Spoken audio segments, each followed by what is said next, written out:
खुर्रम साहब बताएगा, कुछ पॉजिटिव ऐसा लग रहा है कि डेवलपमेंट नज़र आ रही है, इसको आप कैसा देख रहे हैं? जहां पर जो अमेरिका के वजीर जंग हैं पीट हेग्सेट, उन्होंने कहा कि we have ended operation Epic Fury. फिर प्रोजेक्ट फ्रीडम जो स्ट्रेट ऑफ हॉर्मुज़ में लॉन्च किया था, ट्रंप ने उसको भी रोक दिया है। उन्होंने कहा ये पाकिस्तान की रिक्वेस्ट पर हमने रोका है। जो 14 नकात ईरान ने दिए थे उस पर भी कोई जवाब वापस दिया है उन्होंने, जो कि ईरान को मौसूल हुआ है। तो इस पूरी डेवलपमेंट को आप कैसे देख रहे हैं? जी, आई थिंक इसमें अहम जो गुफ्तगू थी वो अमरीकी वज़ीर ख़ारजा मार्को रूबियो की थी, जिसमें उन्होंने कहा कि जी ये जो जंग है वो ख़त्म हो गई है। उनके ज़हन में ये भी है कि वो अपनी जो उनकी मुकन्नना है उधर जो पार्लियामान है उसके जो वॉर पावर्स रेजोल्यूशन की जो शर्त है उससे बचना चाहते हैं। वो कहते हैं जी जंग अब हमने ख़त्म कर दी, वॉर इज़ ओवर। अब इशू ये है कि वॉर तो उन्होंने कहा जी ख़त्म हो गई है। इसका मतलब ये कि अमेरिका की तरफ से जो नई बमबारी के इम्कानात हैं अगर जो खत्म नहीं हुए लेकिन अब बहुत कम हो गए हैं। और अमेरिका ने जिस तरह कुछ दिन पहले अपना पहले एक एयरक्राफ्ट कैरियर वहां से उसको विड्रॉ किया, और अब जो उनकी गुफ्तगू आ रही वो यही है कि अब ये सदर ट्रंप जो है जिनके पास वस्त मुद्दती इंतखाबात में 6 महीने से भी कम रह गए हैं, वो अब इसके जो सियासी नुकसानात हुए हैं उनको जंग के, जिसमें वो ईरान के मामले में कोई भी अपना हदफ जो है वो हासिल नहीं कर सके। वो चाहे ईरान के न्यूक्लियर प्रोग्राम को ख़त्म करना या उसको विड्रॉ करना, चाहे वो ईरान को इस चीज़ से रोकना जो इसराइल के कहने पे अमेरिका दबाव डालता था कि अपने उसके जो हवारी हैं दूसरे ममालिक में उनकी वो सपोर्ट जो है वो बंद कर दे, उसमें भी नाकामी हुई। रजीम चेंज में अगरचे उन्होंने अली खामेनेई को शहीद किया, लेकिन वहाँ एक नए जो है रूहानी पेशवर मौजूद है और रजीम चेंज नहीं हुआ। और उसके बरक्स जो है ईरान ने 2 ऐसी नई अपने पास ताकत दरियाफ्त की हैं जो 27 फरवरी से पहले किसी को समझ नहीं थी कि ईरान के पास मौजूद है। एक तो यह कि ईरान ने यह साबित किया कि वो किसी नेवी के बगैर यानी बहरिया के बगैर भी आबनाए हॉर्मुज़ को ब्लॉक कर सकता है। दूसरा यह है कि एक निस्बतन हल्की बमबारी से वो अरब ममालिक और पूरी दुनिया की मशत को मफलूज कर सकता है। अब ये वो चीजें हैं जो 11 साल पहले जब आखिरी मुआहदा अमेरिका ने किया था उस वक्त मौजूद नहीं थी। तो अब जो जिसे कहते हैं ताकत का तवाज़ुन, अब ताकत के तवाज़ुन की बजाय मुआशी तकलीफ का तवाज़ुन जो है वो ज्यादा ऑपरेटिव है। और ज्यादा मुआशी तकलीफ चूंकि दुनिया को है, सदर ट्रंप अभी चाइना भी तशरीफ ले जा रहे हैं अगले हफ्ते, तो जो ज्यादा दुनिया का सारा प्रेशर है वो अमेरिका के ऊपर है, क्योंकि ईरान की जो तकलीफ है उसके साथ हम तो जरूर हमदर्दी कर सकते हैं लेकिन उसकी दुनिया के ऊपर कोई मुआशी मुज़मरात नहीं है। तो लिहाजा सदर ट्रंप के ऊपर बहुत ज्यादा प्रेशर है, अंदरूनी सियासी भी, बैनुल अक़वामी मुआशी भी, और वो अब इस जंग से बाहर निकल के आगे बढ़ना चाहते हैं। तो ये बताएं कि इतने ज्यादा प्रेशर में क्या कितने चांसेस हैं कि वो जल्दबाजी में जो है वो कोई डील कर जाए? हमेशा उन्होंने इस बात का ख्वाहिश का इजहार तो किया है कि वो ओबामा से बेहतर डील जो है वो करना चाहते हैं, लेकिन आपके ख्याल में ये मुमकिन होगा? क्योंकि वो तो ओवर द ईयर्स एक बहुत सोच समझ के एक बहुत डिटेल जो है वो एक तैयार किया गया था एग्रीमेंट। क्या ट्रंप उससे बेहतर डील कर पाएंगे जितनी जल्दी में वो नजर आ रहे हैं और जितने प्रेशर्स हैं उनके ऊपर? जी मुझे तो नहीं लगता, लेकिन एक डील होगी। अभी जो उसकी लेटेस्ट खबर यही है कि वो एक बहुत ही मुख्तसर सा एग्रीमेंट होगा, और मेरा क़यास ये है कि जो एग्रीमेंट होगा अभी जंग बंदी का जो मुस्तकिल, वो मेनली मुआशी बुनियाद पर होगा कि जी ईरान का मुतालबा ये है कि उस पर से कुछ पाबंदियां जो है वो हटा ली जाएं, उसके अगेंस्ट जो है वो आबनाए हॉर्मुज़ को खोल कर रखने का जो मुआहदा है गालिबन वो एग्रीमेंट होगा, क्योंकि इस वक्त पूरी दुनिया यही चाहती है कि वहां से मशरिक़ वस्ता से जो एनर्जी और नॉन एनर्जी एक्सपोर्ट्स हैं वो बहाल हो। और फिर जो ज्यादा पेचीदा मामला है ईरान के जौहरी प्रोग्राम का, ईरान की जो सपोर्ट है उस अपने हवारियों को, उसके अगेंस्ट जो है अरब ममालिक की भी ये वो चाहते हैं उनको भी ये गारंटी हो कि ईरान उन पर उस तरह हमला नहीं करेगा। ईरान ये का मुतालबा ये है कि इसराइल उस पर दोबारा हमलावर नहीं होगा।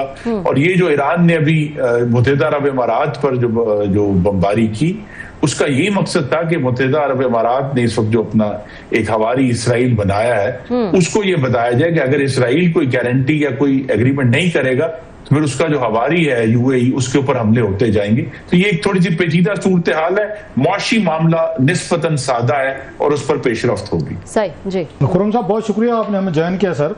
आप क्योंकि मुल्क के फॉरेन मिनिस्टर भी रहे हैं, अभी भी आपकी बहुत ज़्यादा एक ग्रिप है इंटरनेशनल अफेयर्स पे, और आपने हमें तफसील से सारी चीज़ें बताई हैं। अभी जिस हमले की हमने बात की ईरान की तरफ से कि उस पर यूएई पे उनके रिसेंट अटैक्स हुए, बैलिस्टिक मिसाइल्स और दीगर वो ड्रोन वगैरह, तो ईरानियन अगर मैंने ठीक पढ़ा है उन्होंने डिनाई किया, उन्होंने कि हमने तो कोई हमले नहीं किए, और वो कहते हैं हमने इंटरसेप्ट किए हैं। अगर ईरानियन माजी में अटैक करते थे तो जिम्मेदारी लेते थे, अब की दफ़ा वो जिम्मेदारी नहीं ले रहा। How do you see that? ये फिर हमले कहाँ से हुए हैं? जी, इस पे कोई हतमी तो राय देना मुश्किल है, लेकिन ईरान ने उनके एक जरिए ने एक समझे कि दबी जबान में ये कहा है कि जी अमेरिका की तरफ से अगर हमले होते रहेंगे तो फिर हमारी तरफ से भी कोई जवाब तो आएगा। लेकिन उसके इस हमले के दो मकासद थे। एक तो मैंने कहा कि वो इसराइल को ये सिग्नल देना था और यूएई को भी कि अगर आप आपस में ये अलायंस करेंगे तो उसकी एक कॉस्ट है।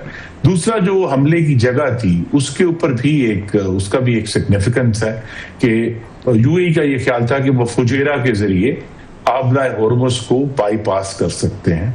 तो ये भी उनको सिग्नल दिया है कि आपका जो ये बाईपास करने का ख्वाब है ये ईरानी पहुंच से दूर नहीं है, और ये भी एक्चुअली तो एक मुआहदे की तरफ बढ़ने की कोशिश है कि ईरान की रीच है, और ये इसमें जो इसराइल की तरफ से या यूएई की तरफ से अगर कोई रुकावट आनी है इस मुआहदे में तो वो ना आए। तो खुर्रम साहब, ये मुमकिन है कि जो डील की बातें फाइनल होने की तरफ जा रही हैं, लगता है ऐसे कि अगले कोई 48 घंटों में कोई ना कोई ब्रेक थ्रू मुमकिन है, जो हमें सिग्नल आ रहे हैं। इस्लामाबाद का भी पता चल रहा है कि फिर एक नए सिरे से यहाँ पर भी इंतजामात की बातचीत हो रही है, इंटरनेशनल मीडिया एकदम फिर इंटरेस्टेड हो रहा है। ट्रंप साहब के बयान, ईरान के चाइना में वहाँ पे उनके फॉरेन मिनिस्टर गए, उनके फॉरेन मिनिस्टर ईरान के, उनसे सऊदी फॉरेन मिनिस्टर से बातचीत हुई है। आज फिर उनकी इसहाक डार साहब की भी गुफ्तगू हम सुने। सो लग रहा है कि ऑल ऑफ सडन सारी पार्टीज जो हैं वो किसी मुआहदे पे कोई पहुँचना चाह रही हैं, और मुआहदे से पहुँचने से पहले ये तमाम साइड्स मतलब मैक्सिमम आके मैक्सिमम अपनी पावर शो करना चाहते हैं ताकि वो टेबल पे कोई मैक्सिमम बेनिफिट ले सकें। ये ईरानियन हमले भी उसी की ही एक कड़ी हो सकते हैं जो यूएई पे किए गए हैं। जी बिल्कुल, आप दुरुस्त कह रहे हैं कि मैक्सिमलिस्ट डिमांड को वो पुश करना चाहते हैं, या जिस तरह मेरा कयास ये है कि ये जो हमला जिसकी जिम्मेदारी ईरान ने मुकम्मल तौर पर कबूल नहीं की, वो एक सिग्नल था, अंग्रेजी में कहते हैं सीज एंड डिजिस्ट का। इसराइल या यूएई जो है इस सारे मामले में अब रुकावट ना बने, और ये जो जिस डील की तरफ हम तेजी से बढ़े, हम घंटों तो नहीं लगा सकते लेकिन अब ये बहुत करीब आ गया है, और जो लेटेस्ट इंफॉर्मेशन है वो यही है कि एक 1 पेजर एग्रीमेंट होने जा रहा है। तो लिहाजा वो एक सादा सा एग्रीमेंट होगा, और जो मुश्किल मामलात हैं उसको गालिबन अगले 30 दिन पर डाला जाएगा कि उस दौरान उनको नेगोशिएट किया जाए। क्योंकि जिस तरह दुरुस्त कहा गया, 2015 में एक बहुत ही माइन्यूटली आर्ग्यूड एग्रीमेंट जो है, जिसमें यहां तक कहा गया था कि जी ईरान जो है वो अपने सिविलियन मामलात में 3.67% तक अफसोदगी कर सकता है, और मेडिकल के लिए 20% तक अफसोदगी कर सकता है। तो बहुत ही तफसील में वो गए थे। तो लिहाजा वो जो अंडरस्टैंडिंग है वो, या जिस हद तक ईरान जाने के लिए उस वक्त तैयार था, वो मौजूद है। लेकिन मैं फिर कहूंगा कि उस वक्त जब ये 11 साल पहले JCPOA किया गया था, उस वक्त ये जो ईरान की नई ताकत है आबनाए होर्मुज को बंद करने की और बैनुल-अक़वामी मईशत को मफलूज करने की, ये जाहिर नहीं हुई थी, ये अब जाहिर है। लिहाजा इसको सामने रख कर ही कोई एग्रीमेंट होगा। अच्छा सर, अभी आपने मार्क रूबियो की बात की, प्रेसिडेंट साहब भी कह रहे हैं कि वार इज ओवर, ऑलमोस्ट खत्म हो गई, बात तो वहीं रुक गई है जनाब। आप उसको आके हार्मूज को खोल दें, हम यहाँ पे बम्बार्डमेंट बंद कर देते हैं। ये तो पिछले 1-2 महीने से बातचीत चल रही थी कि इतना बड़ा सादा सा मामला लगता था कि एक वहाँ पे आबनाए खोल दें, दूसरे हमले बंद कर दें, बात खत्म। वो लेकिन लगी नहीं है। तो आपकी जो रीडिंग थी जो आपने दी है, जो मोस्ट ऑफ पीपल यही समझते हैं कि ईरान को शायद वो शिकस्त देने में अमेरिकन नाकाम रहे, लेकिन अगर आप मतलब है उनकी देखें इनके अमेरिकन की पास्ट की हिस्ट्री, तो वो तो हर जगह जहां से भी 20-25 साल रहे, 15 साल रहे, 6 साल रहे, बम्बार्डमेंट करें, लोग मारे जाएं, वहाँ बर्बादी हो जाए, लीडरशिप मारी जाए, तो जाते हुए वो यही कहते हैं जी हमें शिकस्त होगी। और लेकिन उसके बावजूद वो ऐसे लोग छोड़ के पीछे जाते हैं जो काज ऑफ एक स्ट्रेस तो रहता है। तो ये भी अमेरिकन को सूट करेगा कि ईरानियन रजीम किसी न किसी शक्ल में कायम रहे, ताकि अरब ममालिक में जो उनकी प्रेजेंस है, अड्डे हैं, और जो उनके दिफाई मुआहदे हैं तो उनकी जस्टिफिकेशन तो मतलब रहनी चाहिए, तो उनको तो सूट करता है कि ईरानी रजीम इसी ही मौजूदा शक्ल में कायम रहना चाहिए, इसको टोटल खत्म नहीं होना चाहिए। My assessment, I may be wrong, your view sir.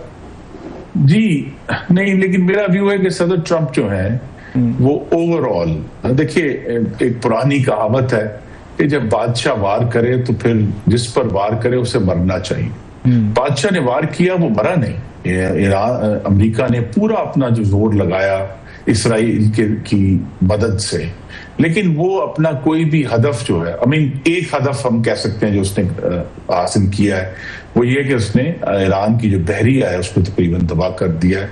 बाज़ जगहों पे ईरान की जो तेल की फैसिलिटीज थी उनको भी नुकसान पहुंचा है, बहुत मौशी नुकसान ईरान को पहुंचा है। मैं आपकी बात को थोड़ा सा तब्दील करूंगा, ये कहने थे कि ईरान, अगरचे ईरान की जो सर्वाइवल में उसकी जीत हुई है, लेकिन ईरान का भी खतरा है कि वो चाहे अपने अंदरूनी जो सियासी चपकलश है या जो भी उनके अंदरूनी मामलात हैं, उसकी वजह से अपनी जो मैक्सिमलिस्ट पोजीशन है, वो कहते हैं ना कि ओवर प्ले योर हैंड, यानी आपके पास इतने पत्ते है नहीं है, लेकिन आप समझते हैं कि चूंकि दूसरा भी कमजोर है तो मैं अपना जो कार्ड है वो ज्यादा खेलूं। तो ईरान के लिए भी आपकी वार्निंग है ये कि वो इसको ओवर प्ले ना करें अपने हैंड को और इस डील को कर लें, क्योंकि जिस तरह अमेरिका जो कहते हैं, अंग्रेजी में कहते हैं, wants to live to fight another day, Iran has also to live to fight another day. Sir मैं आपकी पूरी राय का एहतराम करता हूं, लेकिन हमने अफगानिस्तान में ये कुछ देखा है, 20 साल जिनसे लड़ते रहे उनको कतर से ला के खुद हवाले करके गए सर, ताकि